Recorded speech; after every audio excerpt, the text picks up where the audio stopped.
Balita Nationwide.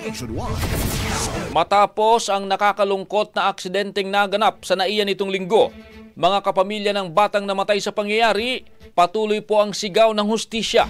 Para sa kabuang detalye ng report, Brigada Ann Cortez, ibrigada mo. Brigada Live Report.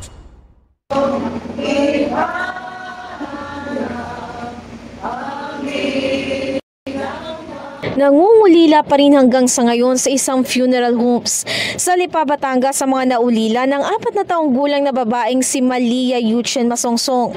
Si Malia nga ang isa sa mga nabiktima ng kamakailang pag-araro ng itim na sasakyan sa may rampa ng NAIA Terminal 1. Inilarawan naman bilang bibo, sweet at mabait si Malia ng kanyang mga kamag-anak.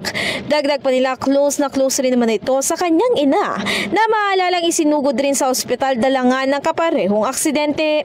Ngayong araw kinumpirma naman ni Tatay Danmark Masongsong na nasabi na niya sa kanyang asawa ang malungkot na sinapit ng kanilang anak. Sinabi ko na po na tinanong ko po siya kung ano mga nangyari, kung natatandaan niya. Nung natandaan niya po, nung nakwento niya sa akin, doon ko na po inunti-unti na sabihin na wala na kaming anak. Sabi ko sa kanya, Mami, wala na, iniwan na tayo ni Mahal, iniwan na tayo. Sumigaw po niya, umiyak. Nagwawala, pero hindi po niya maano ang katawan niya, gusto niya magwala. Sa kasulukuyan, patuloy na umaasa si Danmark na makakamtan nila ang hustisya para sa kanilang pinakamamahal na unikahiya. Ilan naman sa mga naabot ang nakiramay sa buro ngayon, sina Finance Secretary Ralph Recto, kasama ang kanyang pamilya at maging si DOTR Secretary Vince Dizon.